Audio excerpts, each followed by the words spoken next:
Oh, got it. Yeah. All right. There we go. I learned it too. Hey, everybody.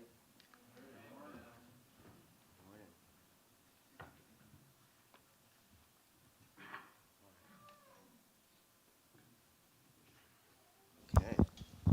Check, check. All right. I'm still a little groggy here. It was a late night last night. We're here. So for those who don't know, just tell us a little bit about, just a few moments on who you are and how it is that you came here in June, and then what transpired to get you here yesterday. Yeah, well, my name is Philip Shorey, and I'm a missionary with an organization, Steiger International. And I use art to present the gospel through orchestra and other street performance means as well. And I go way back with a guy here, Andrew Dirks. We're good friends. This guy over here traveled a lot throughout Europe and such, and done missions together. Gone to another church together for a long time, and then he just kind of kept inviting me to come up and see this new place and share about what we do. And we did that this past summer. And then I met a guy, Sean. Just kind of felt like we were in alignment with what his vision was for the Yasher Kombucha place over there, and how he's got a heart for the scene and doing creative things. And we were also looking for another show with our orchestra, the Curse of the Vampire Orchestra, which we have been presenting in Minneapolis since 2018, every Halloween, different silent films, and presented it also in Europe and other places. And so we had a big show Friday night in Minneapolis, sold out a theater down there, and then half of our orchestra, like 65 players, and half of us drove up here and did another show for a very intimate environment over there, which was really new for us, but a lot of fun just to be so close to the audience and be in a different kind of space. For us, it was really sweet. So, yeah. Yeah. So what we're going to do is and some of the things that Philip and I were talking about was, and as we think about last week with the centurion, right, was that he was this person who was on the outside but was looking in, was intrigued, and he had a sick servant, and for whatever reason, this guy had a great deal of care and actually moved toward and on behalf of his servant, which would have been really, really rare. And so as a result of this different identity, this different way of being, he acted differently, and he was rooted in something different. And we see that Jesus invites us into this way of being, and that he would root us in what is true and what is real, and that has implications, and that changes the way that we go about life, and it changes the way that we interact with the world around us. And so what we're going to do this morning is we're just going to have a little conversation, and we'll take a little bit of time, and then if you have questions about what we're talking about, and how some of Philip's story maybe intersects with your own or challenges your own, then we're going to open it up for a little bit of Q&A and have a conversation. So again, just to kind of debrief a little bit about what happened yesterday, talk a little bit about what was awesome and what was hard, and whether it was even coming into yesterday, or you and I had kind of talked about even some of the challenges as you've been developing this throughout over the last couple years. But yeah, what are some of your, so either go very recent or permission to go macro or micro, I guess. I like the good. Do the good, the bad, and the ugly? Yeah. Something like that? Yeah. Okay. Well, first of all, there's a few of us from the orchestra that are here, so I just want to honor them. If you're with the orchestra, maybe you could stand up for a quick second. We got some merch people, choir, electric guitar player from Chile, our tour manager, cellist, piano player, saxophone, concert master, violin. Yeah, you guys are amazing. Thanks for coming, staying up here with us. Thanks for coming and being here with us this morning. Yeah, and then good things. Well, the orchestra is very multifaceted. there's layers, and I think a lot of I don't know, a lot of people see the goal as like that's the fruit, but I try to see it more like holistically. Like there are good fruits and good goals along the way to salvation, and that's not even the goal. The goal is discipleship. So, so I try to see like the process as well as the destination as, man, this is all worthwhile. So you mean it's not just me and Jesus and then something far off and way later, but actually there's implications for here and now? Fascinating. There you go. I'll try to see. Here's the thing. I don't speak in church a lot, and so I don't have a habit of using Christian words. And so when I blessings when I speak, it's typically like this, and I'm not even like a good speaker. So even one of the most encouraging words last night was someone told me, he might be here, but he told me, he's like, you were saying the gospel, but you didn't say it's the gospel. And I was like, that's the gospel, and everyone's gonna miss it. And then you laid it out. No one missed it. And I was like, oh, good. Like, did I say it right? Like, did it come out clear? I'm always just like nervous. Like, I won't share it right. I don't know. It's just a nerve because it doesn't sound churchy. You know what I mean? And that's the goal. Like, we're not in church. It shouldn't sound churchy. Anyway, good things that happen. Well, okay, so in the orchestra at home, we're not all believers. There's people in process, and there's this discipleship that I see happening within the orchestra. Discipleship, believers hopefully becoming stronger, getting more faith, becoming more bold, taking risk, stepping out. Maybe they have a passion or a calling for using their own art to share the gospel or in ministry, and they're looking for opportunities and ideas to do that. And that was part of my journey, is to come alongside another band and watch them and see how they do it. And then it became part of my own project. So I see a lot of different artists in my orchestra who, like, they play an instrument perhaps that's not common in worship, and they, it's a flute maybe or something, and they're like, where do I fit with the church and using my gift for ministry? And I can provide a way for that. And there's a lot of band and orchestra people that are just kind of wondering, where does my music fit in ministry or in the kingdom? Because it's not a Hillsong instrument, So that's me too. I'm an accordion player, and I ask that question all the time. Yeah, talk a little bit, right? Yeah, and that was even, when you were here in June, you spoke a little bit about that. Yeah. To the degree to which it's helpful, maybe you want to touch on that a little bit of how do we think about that as far as making room at the table, whether it's for an accordion player, a flautist, or whatever else. Well, I think God is making room at the table. It's just people that are outside the box have got to create opportunities. Maybe I think the church has got to also not be so like top down heavy, but bottoms up heavy, allowing people to come up who have a gift and a calling, and let them flourish, instead of dictating this is how we're all going to do it, and that's a church as a whole cultural issue, not as corporate CEO modeled, that's another subject. But so anyway, I feel like that's one thing that God's put on my heart, is to create that space for people. And so our orchestra's got that kind of discipleship happening. That's fruit.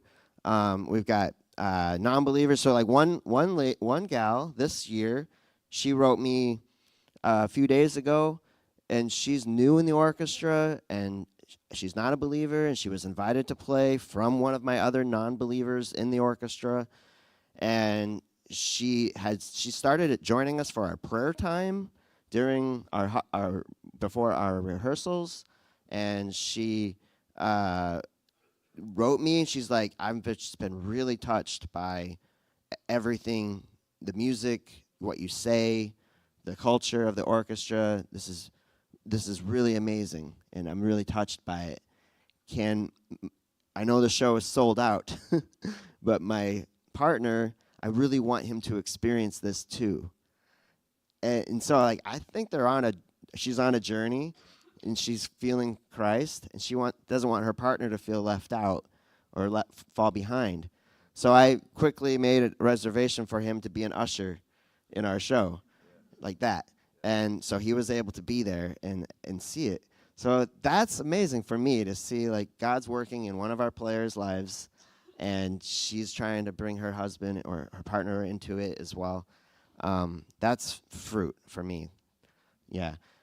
Yeah, so let's pray for her. Keep, all the non-believers in the orchestra, because they keep coming back, and I got some that have been with us for years. They just keep coming, and I keep asking where they're at, and somehow they come up with some idea of how it makes sense to them, and I don't know, like, you don't know. God's working on their hearts, and they love the community and the camaraderie, so I feel like they feel the love in it.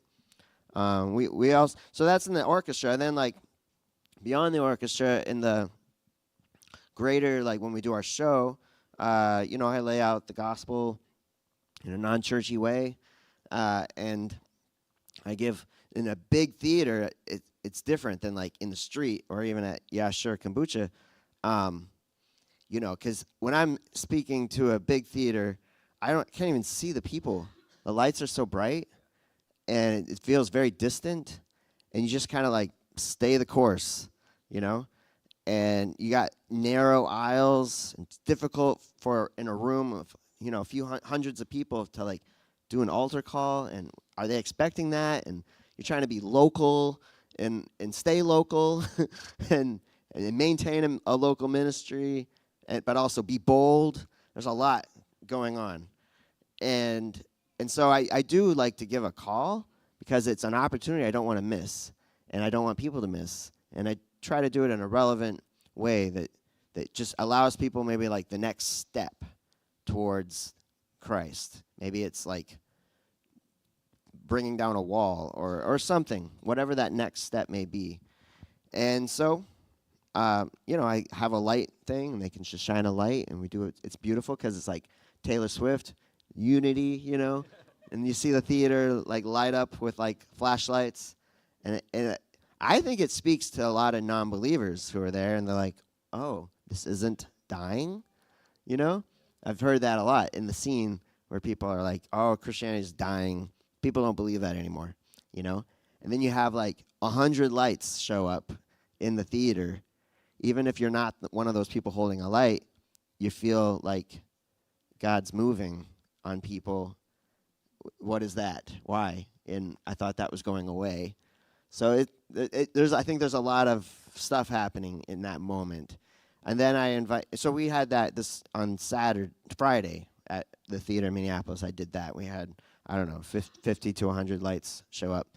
And then we invite people somewhere, to talk for the more personal connection, which we had great conversations on Friday and Saturday, which we did it a little differently yesterday. Yeah, like I think one of the interesting things that you just said too is understanding, and we've been having some dialogue around here, just like knowing where you're at and, like, what your step is.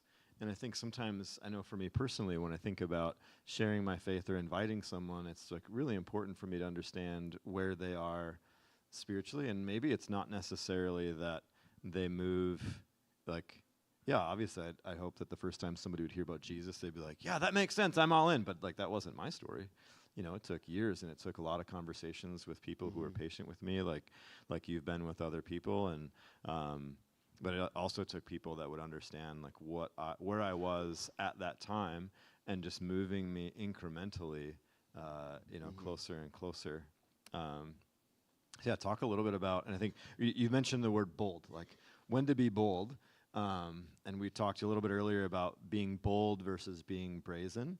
And so how do we know when's the time to push hard, and what's our heart to be when we're doing that, and what's gonna, as you've formed, and kind of even behind your big question of, like, well, why not me?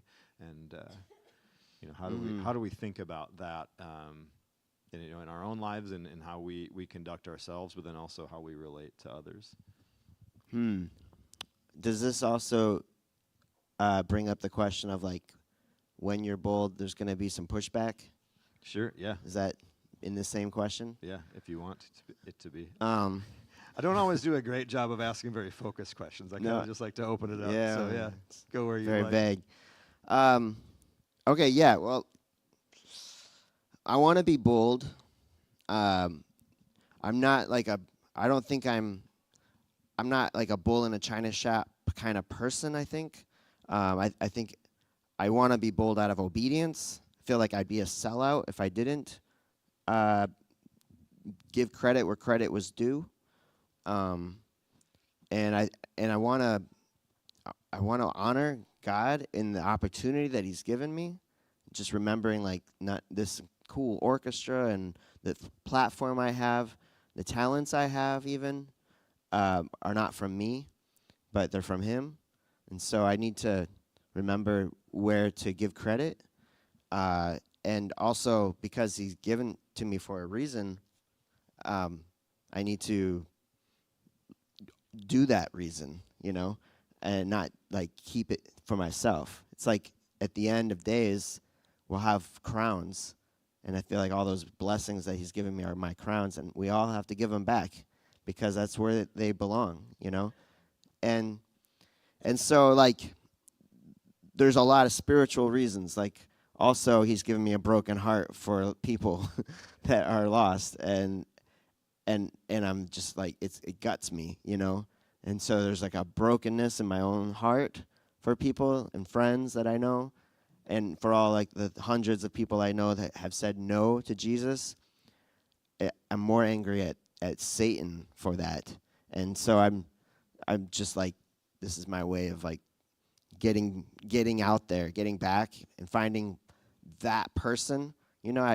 Maybe Corinne doesn't know Jesus, but there's another Corinne in Minneapolis that's still got a chance, and going after that person. That type of person. So there's a lot of spiritual drive in it that's not meant to be brash. It's broken-hearted boldness. You know what I mean? It's not a condemnation soapbox mentality. Sounds a lot more relational and invitational. Yeah. More of a come and see, less of a you must. Yeah. It's not like a talk down to. It's like it's a humility. Come and join. It's definitely like also like join the tribe, versus like a lot of like you talk. It's more like we talk. Like, and that's a classic Hudson Taylor, Paul, Jesus approach to missions, where it's like joining the tribe. Paul speaking to the Greeks like Greeks, and Romans like Romans, Jews like Jews, becoming one with the people. And that's just like God, Jesus, humanity, becoming one with the people. So I think so not just a you come to me, but also an I go to you. Yeah. Yes. Yeah. So that's some like maybe missions philosophy on communication and how you present yourself, and that's why my message doesn't sound churchy, So those are the spiritual reasons. But even with all of that, with all of the right-heartedness, hopefully, and right methodology, you're still going to have cultural Pharisees that hate that and hate you and hate what you're doing and are angry about it and will do what they can to stop it.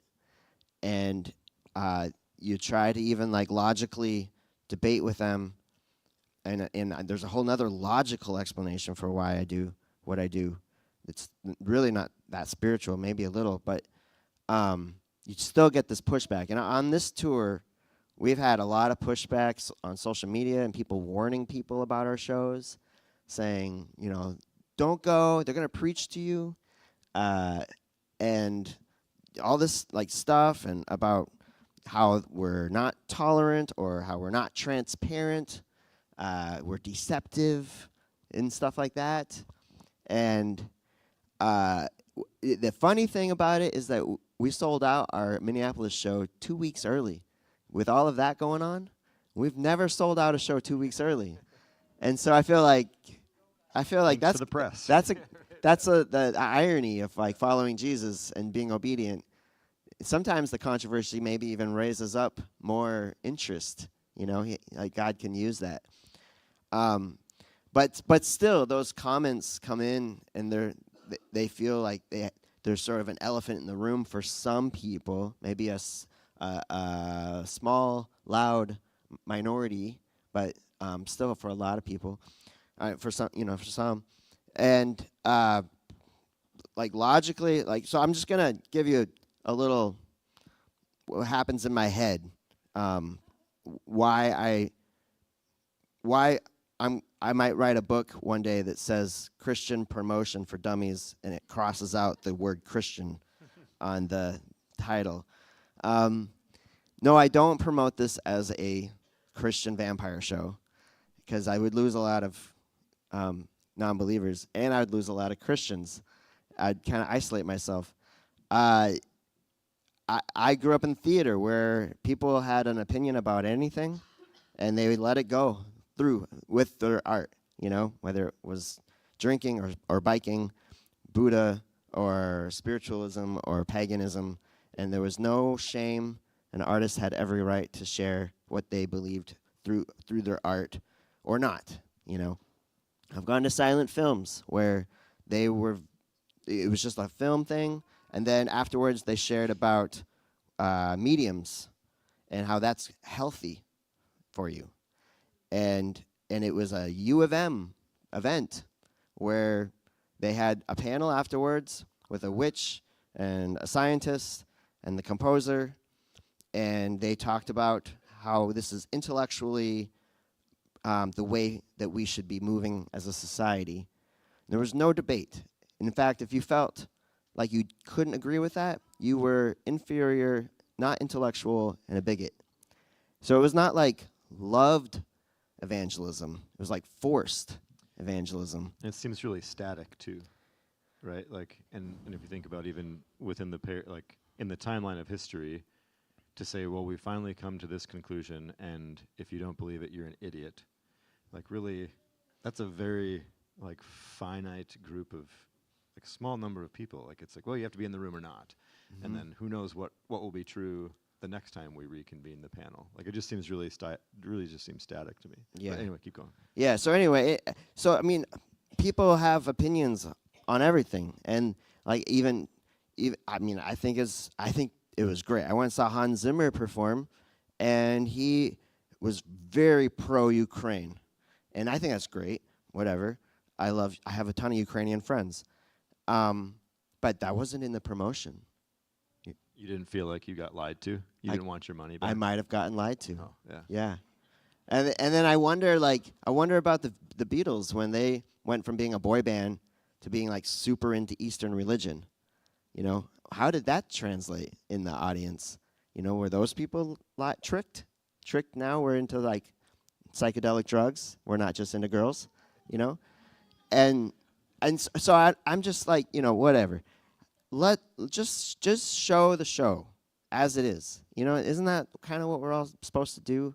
And as artists, we're just come and see, experience it, decide for yourself, and then if you don't like it, you don't like it. You don't have to like everything that you watch, but if you make all these disclaimers, and the other thing is nobody else is making these disclaimers. It's it's put on the Christian to make that disclaimer. And if you don't make the disclaimer, then you're a bad person. You're not transparent. But nobody else, we're not saying Hans Zimmer was not transparent for having a Ukrainian message in his show.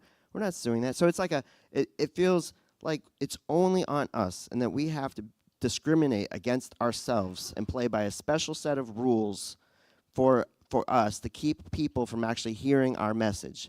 And then that keeps our art and message only in the church for Christians and for church people. And so I'm not allowed to be like all my other coworkers who can share about anything they want in any public space. And then they twist the Constitution about separation of church and state and say, you're breaking the law. That's supposed to only be in the church, not in the public square. But then I listen to my buddies in Brazil who are facing the exact same issues, and they don't have those laws or whatever.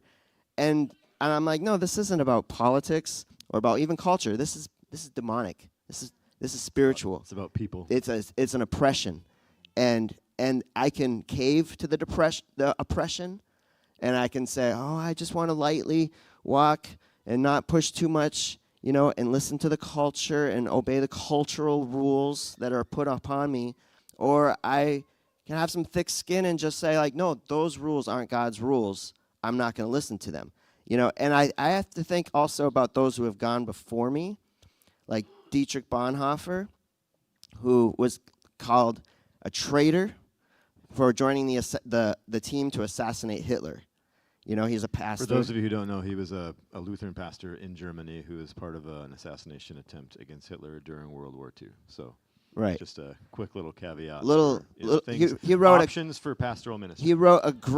He did write a great pastoral book, The Cost of Discipleship, but his side gig was assassination attempt on Hitler. He was offered the chance to leave Germany or to stay and join this coalition. And he felt, even though he was looked at as a traitor against Germany, he felt Hitler was a traitor against Germany. And he was on the right side of Germany, doing the right thing. But he was hung 3 months before liberation for being a traitor and a liar. And so I'm a little not transparent, okay? And then, you got Paul. He's starting riots. He's a bad person, bad for the economy. You got Jesus. He's against the temple. He's practicing sorcery. He's stepping on all kind of social, problems, hanging out with people he shouldn't be hanging out with. He's a bad person, and he was hung for it. So I think I'm in okay company. Yeah, if I could get on that roster, I'm in. Yeah. I mean, I'll take it. If that's what it is, if I'm not tolerant and not transparent, so I'm a bad person, it's just like, which voice are you listening to?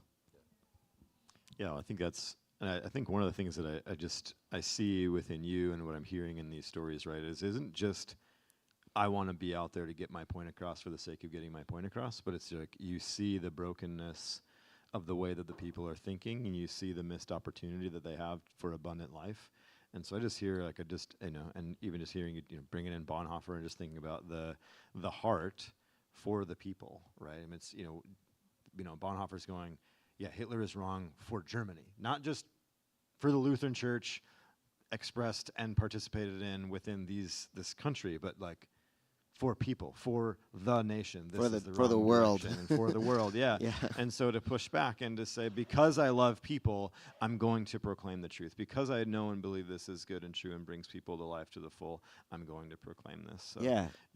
I mean, I was just, people who smuggle Bibles into Thailand, they're breaking the law. Illegal. Yeah. Very illegal, very wrong. They're lying about it. I know this is gray area. Like, does this mean it's okay to lie? I don't know. This is between you and God. Bonhoeffer justified it by, this isn't biblical, but Bonhoeffer said it's better for a good person to do wrong than an evil person to do good. I mean, that's an interesting thought. So it's just a matter of like putting on the armor of God, some thick skin. And I don't know. For me, it puts more in perspective when Jesus said, "I'm not good." The Father is only good. When we think about what Caleb read, right, is why do you call me good? Why do the centurion saying, I'm not worthy, versus we're going, oh, you're worthy because of you've done this great thing for our country and for our synagogue, and then they send the friends over, and he's like, I'm not worthy to have you come in here. So how do we think about our worth?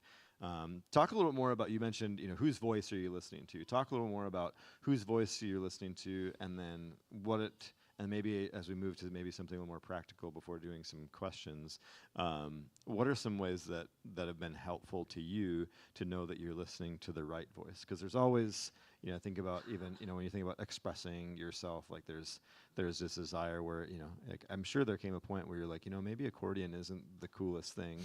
Maybe not, I don't know. Sorry, didn't mean to step I don't on know. your toes. I'm still growing in my discipleship, I guess. I gotta let go of my accordion.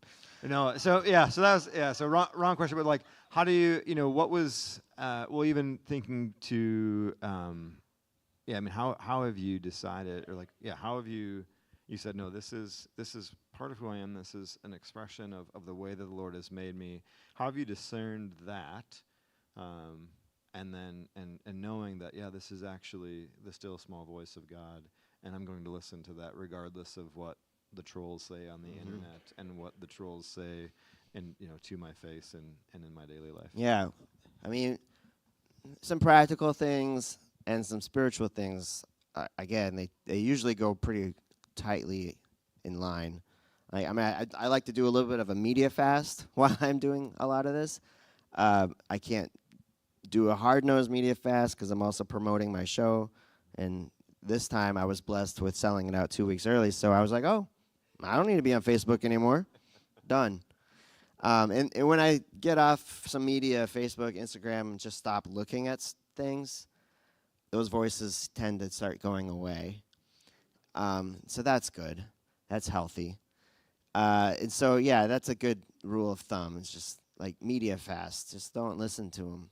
And then that's practical. Spiritually, I mean, I got to be in the Word. Like, I got to be knowing what the Holy Spirit's saying, because, like, it's got to line up with Scripture. If I'm not digging in and got my face in it and fasting and praying, like, I hope I'm in alignment with what God wants to do in all of this.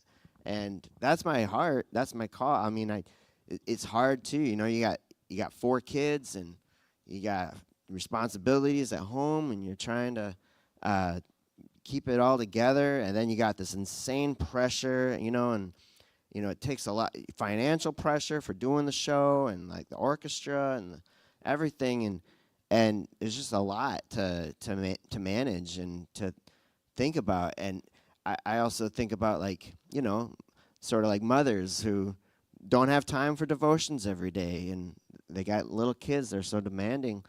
I feel like when you're in that place of like total stress, total reliance on God, it's a lot like the widow and the 2 pennies, like you give what you can, you dig where you can, and it'll be God. He's not gonna give you a rock if you ask for bread, It's like for those of us who have a lot of time, I don't know if there's any, like, there might be more expected of you, And for those that have no time because you're just drowning, I think when you give it that little bit, like, you'll be honored for it. He'll be there, Yeah, when I seen this, I heard somebody recently remind me, like, in some ways and sometimes, like, feelings follow behavior, right? Like, I know in times of my life where I'm like, I don't feel like doing whatever this is. And, like, some of you have heard my story, but even like loving my dad, where it's like, I don't really love this guy. But I'm going to love Mike and send him emails and respond. And that's going to slowly form and change me. And then the way that just kind of drove a wedge into the hardness of my heart and broke things apart. So that's real good. Do you have anything else you want to say to wrap up? I want to move toward, I want to just give us an opportunity if people have questions, but do you have anything else that you want to say, or that's rolling around within you as you're up here? No, I mean, knowing what voices to listen to is important, because you'll hear the voice of God in certain places, and you'll be like, oh, thank you, Lord, like I needed that, and then other places you just know, like, that's toxic, and you just don't listen to it. It's not healthy. It's not beneficial. It's not uplifting. And you try, I mean, it's good to have like mentors around you, and I have people that I go to and talk and process things through. So systems in place for that is important, not doing it alone. But yeah, I mean, it's just I've gone on some great quiet time walks the last week leading up to all this because I know it's heavy, and I just need that. It's important, and not everybody has that luxury where like I made a decision many years ago to go full time, and like this is what I do, and I raise support so that I can do this and do it to the best of my ability. Some people are more vocational in this, and they've got other commitments and other things, but I think still like you give what time you have, you dig your face into the word, you know it, and so that you can discern the spirits, discern the words from people. Yeah. Yeah, no, I'm just hearing a lot of, time with the Lord, time with other believers, time in the Word. Yeah. Yeah. Well, I don't want to just sit up and have you all just watch Phil and I have a conversation, as riveting as I'm sure it is for so many of you. But what questions do you have as you think about some of this stuff? We'll get to you. Yes. What are some thoughts? What are some reactions? I want to have a little bit of time to dialogue, and then afterward, we'll be around if people want to continue the conversation. But yeah.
Yeah, that's good. So the question is, what was the process, or to talk more about so last night at the show, you described Jesus as It's like selfless love and love force.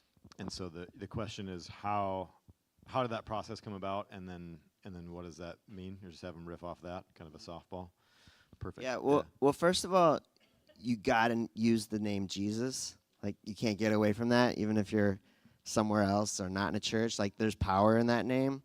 So as interesting as and flowery and dynamic and relevant as you want to present Christ, the name Jesus still, in my opinion, and I think scripturally, is not key. I think practically too, it'd be really tough for me to stand up here with you and Yeah. tell everybody about you. Yeah, But be like, and it's like I can't use his name, Phil. And then the other thing about it is like people. I do think you have to. Art is tricky because on one end, people like it to be somewhat vague and not quite so spoon-fed, And then on the other hand, some people are like super forceful with it and it's direct, and there's like a cross on the picture, and it's very like, well, there's no room for interpretation on that, So finding that balance, I think, is important, where it's thought-provoking. It allows people to move in where they're at and experience God in a way that they will relate to, instead of just like exactly how you've experienced it. But then also pointing to the point, because if you just say energy, people are going to interpret that 1,000 ways, and they're going to have their own opinion about it, and they're like, oh, well, I've experienced an energy through this and that, and then you just kind of, it's fluff, It hasn't gotten to the root. But with the specifics of like selfless love, that came about actually more recently when I was really dissecting Phantom of the Opera, because I saw two types of love in that story very specifically. The selfish love of the Phantom and the selfless love of Raoul in the silent film version of the story, not the Broadway version.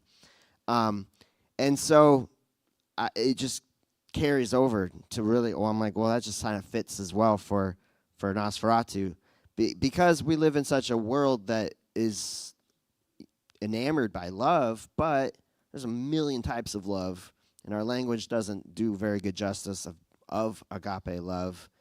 And so, there's just love is very, it's a common ground. Everybody wants it. It's important to note, especially when we're talking about religion subjects that haven't always been associated with love. It's tricky too. Like, I don't know. I'm not like a hellfire evangelist, right? That's in my opinion not the moment right now, because you got to unpack that so much.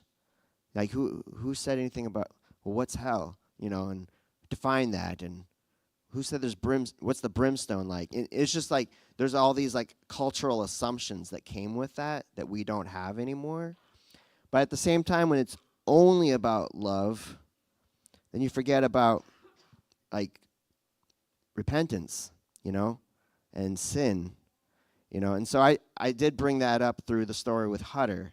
It's metaphoric, and I think it's driving it, And so I don't want to lose any of the gospel. It's all there, but I do feel like love is something with the baggage that we have in our culture of religion, that's something that needs to be pretty prominent. So selfless love, just to help us define what kind of love we're speaking of when I speak about love. And then love force, I see a lot of talk about energy, and whether it's from a more Eastern religion influence on our culture, this force, it feels like that's something people can relate to, mystically maybe even. So when you say love force, it just, for me, it in the environments that I'm in the creative environments, it's like not so vague where it's like just energy, because there's an emotion attached to it. It's not like an empty void, like, that we're all heading towards in Buddhism. And then it has a name attached to it, selfless love. So I don't know, like, this is just my way of communicating, trying to find to this kind of culture with a mystic Eastern religious influence. Yeah, no, it sounds like doing your homework on your people and understanding where people are at and what the culture is, but then also seeking to continue to bring the disorder that happens as a result of sin into the order which happens as a result of being reunited with Christ. And is that helpful? Is that?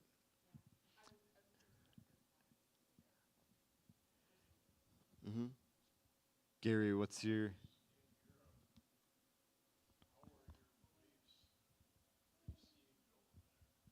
Question is, how are the beliefs received in Europe versus here? Well, I would say it depends on where in Europe. Europe is, it's not just like a one thing. Like Western Europe and France is very different than Poland, which is very different than Ukraine. So they've all experienced different amounts of trauma, and they've all also experienced different revolutions at different times. And so, like, in France, they're actually way past where we are in America in terms of, like, baggage from the church. They had the revolution, it's gone, and now they're, like, kind of curious again. Like, what? Jesus, what is that, So that's France, and it's actually quite... When I do something that's very creative in French, I've actually had an incredible amount of response from people. But then when you go to Poland, there is a bit of a Catholic baggage. And so when you're communicating as a non-Catholic, it's actually quite powerful, because people see a non-Catholic as kind of how we would see an atheist in Poland. And so you're an atheist that radically follows Jesus. How does that work, So you can have pretty cool conversations with Poles. if you're presenting Christ in a very non-traditional, non-religious, creative way. And we did Fan of the Opera this past summer. We had a number of people attend the Selfless Love Talk based on Phantom of the Opera. Is super powerful.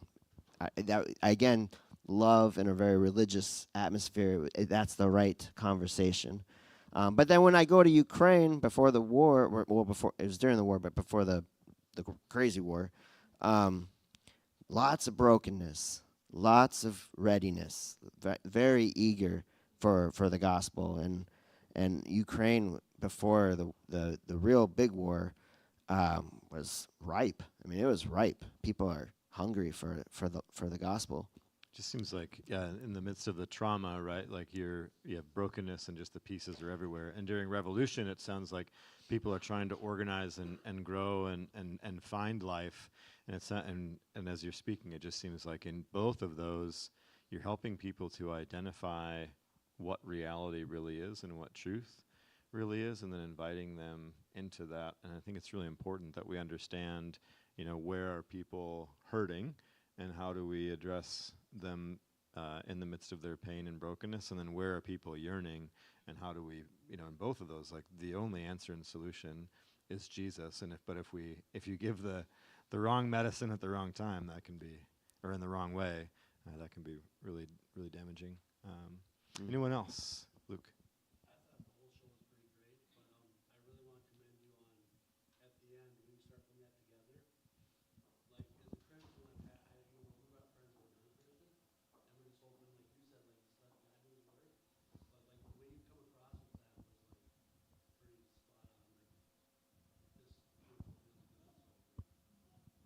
Thank you.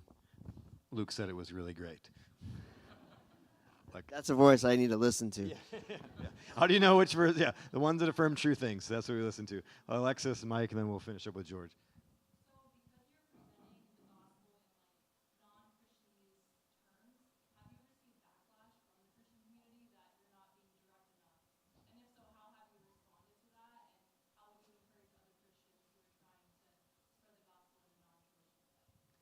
So the question is, if Phil's received backlash from the church for not presenting the gospel in a explicit way, and then how has Phil responded, and then how would you encourage Christians who are trying to figure out how to spread the gospel in a non-traditional way to do so? Did I restate that correctly? Okay.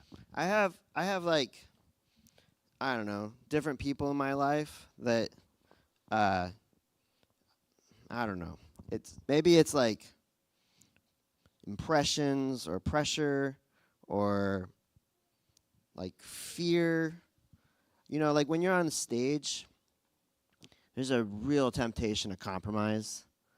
And whether it's that moment or over time, based on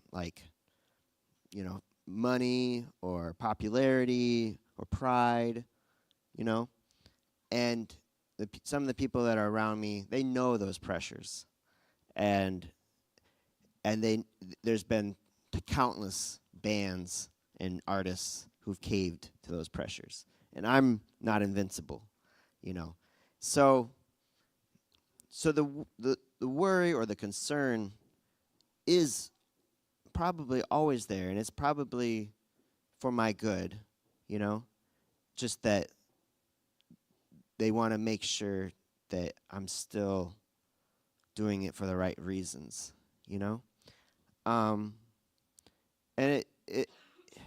it's a good check, and I welcome it. But then when I get pushback, it actually kind of confirms okay, I haven't compromised. That's good. I take the pushback as confirmation at that point for that group, and for even those thoughts in my head, my own checks in my heart. Okay, there is pushback. That's confirming that I'm doing the right thing. Yeah. I'm still saying the right thing. There are also a lot of people, and I think they mean well, but the vampire thing is a real hurdle for a lot of people. in the church, and they, I've got some credibility. I've been a missionary for almost 20 years, and but we're sort of breaking ice in this. I would imagine Hudson Taylor, he had some pushback when he grew a ponytail as a 1800s Baptist and wore traditional Chinese clothing. The Baptist Missionary Alliance wasn't too happy with that. And so I do get a bit pushback and questions. I think a lot of it's more like, I believe in what you're doing, but how can that actually work, and sometimes it's a little more direct. So I do feel like I'm sort of like constantly educating people on relevance, and it's a little tiring at times. I'm like, because for me it's just, guys, come on, can we just get past this? Like, if my growing a ponytail means the Chinese church grows, I think grow the hair out. No big deal. Yeah. Yeah. So I don't know. I try to take it as confirmation on one hand, and just part of the territory in discipling the church on the other hand. Mm-hmm. Yep. Yeah. No, that's good. That's a good question. I appreciate that. Mike, what do you got?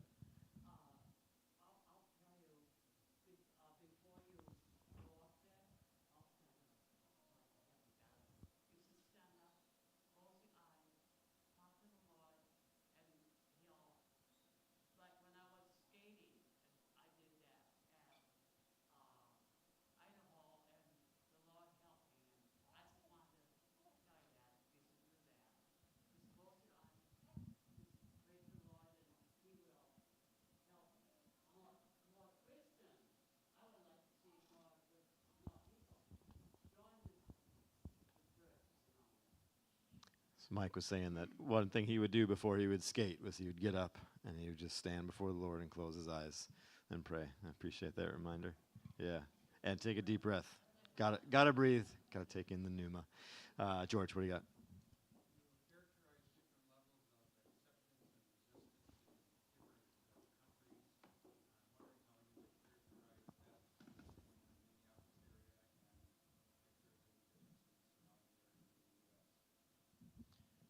So you're wondering about how do we think about, so recognizing there's different characterizations and different kind of states of being throughout the world. I mean, you mentioned Europe, Minneapolis. How can we think about that in our own lives? Is that?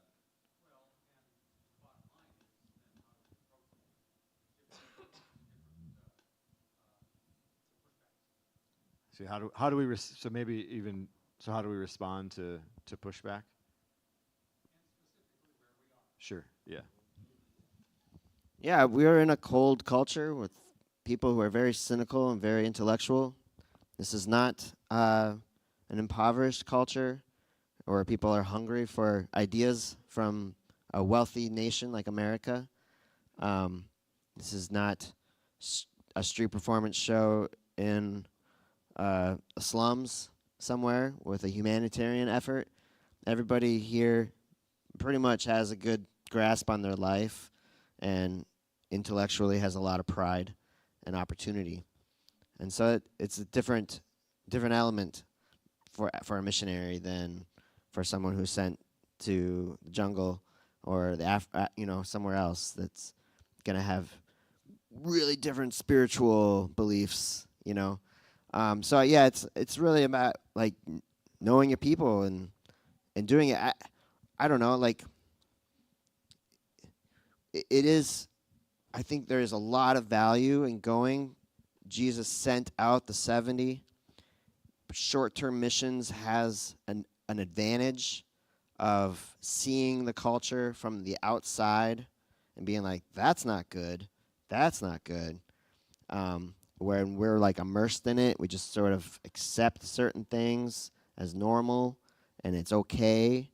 I get some of that perspective when I'm gone for a while and then come back to the U.S. and I'm like, oh yeah, that's right, So I think there is some real great reasons why people go for short-term missions and why itinerant ministry is important. Of course, there is also disadvantages of that, and like working with locals and all of that. I mean, So in Minneapolis, I'm the local, and I'm trying to maintain a longevity work there. And it comes with some high risk. And here Sean is kind of like the local, and I'm the itinerant, passing through, serving the local ministry that's happening. So it's a mix of, boldness and discerning and holding your ministry with an open hand, right? Because it came from God, but also being wise and not brash, timing, walking through fear.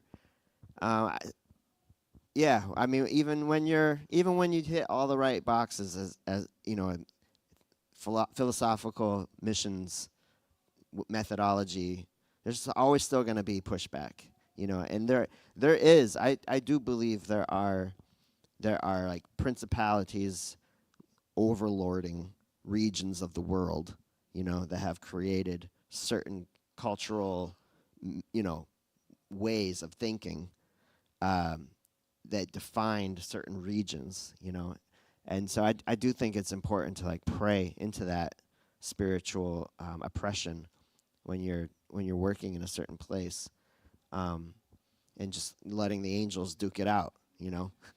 That's what they did for Daniel, with the Prince of Persia. So I think that's part of it, and just discerning the spirits. But yeah, I mean, last night I said to my team, I don't think we're going to do the light show in this way because we don't have a barrier between us and the audience. Let's just invite them privately for the conversation right away. And it's not like a, impoverished group where it's like, yeah, I want to do a show of hands. Yeah, I want that. It's a discreet culture in here in Minnesota. It's a private culture. It's So personal. we hide QR codes around. Yeah, there's QR codes. If you want to know Jesus, yeah, privately check go stuff over out. to that QR code. Yeah. I mean, I want it to be bold, and I want it to be radical. And because, in China, they're saying if you're going to follow Jesus, are you ready to die? Like, we're not going to take you into our church unless you're ready to die. And man, that's right. Like that is the way. It should not be so accessible that you're like wimpy going into it. Like we need thick-skinned, armored up believers in this culture.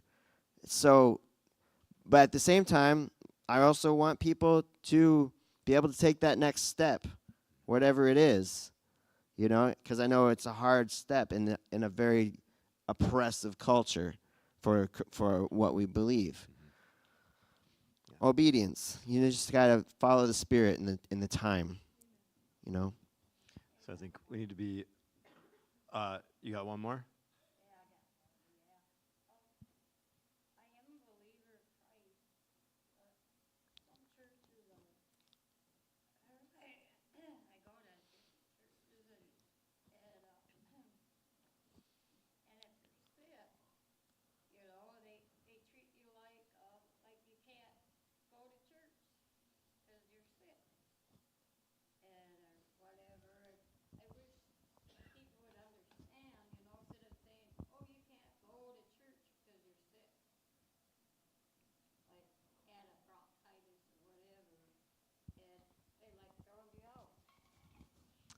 Well, I'm glad you're here today.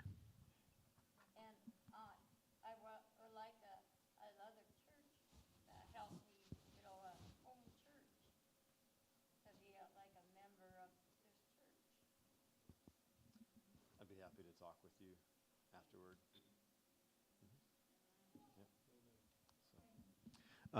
But in the words or in the spirit of obedience and right steps, if we don't draw this conversation to a close, I think some middle grade teachers might get tied up in the back, and the middle grade kids will get to all the cookies before we do.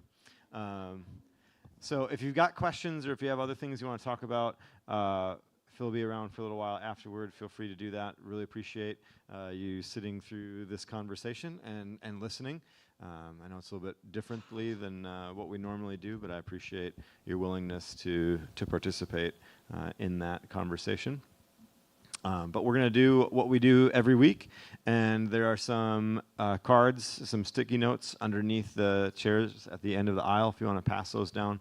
And what we want to do is we're going to reflect for a moment. We're going to take a time to pause, and just what I want us to be able to do is as we walk out of here, I don't want us to forget. Too often we come to a service, we sit down, and we go through a process, and then we forget. And the Lord is speaking to us, and we just get his voice lost in the midst of all the other voices. And so I want us to sit and to pause and to remember and to listen. And then just write down on that Post-it note just a word or short phrase. And if you're willing, two things. One, if you're willing, sign your name. Just anonymity is a great way to kill community, and to put a name to something brings some parameters. And if you're not ready to put your name on there, that's fine. That's just where you are in the step. And if you're also willing to share that publicly, go ahead and just put it under over there on the redeemed wall. And what this does is this helps us personally to remember, but then we get to see communally what the Lord is doing within us. And I think it helps us recognize that we are not alone, and that we are with other people, and that hopefully that brings us further into a sense of unity. So I'll pray, and then you can respond, and then whenever Isabel thinks it's time to play music again, she'll come back up and close us in singing. So Lord, we thank you for the opportunity to gather together. We praise you that you have dominion, and we think about the ways that there are places that seem to have a certain presence or vibe that would work contrary to your good ways. And we thank you that we get to be beacons of light, rays of hope that go out into the world and demonstrate what it's like to follow you and to live life to the full. We thank you for Phil and the rest of his orchestra who are willing to come up and to be here and to put on display a way that we can do this.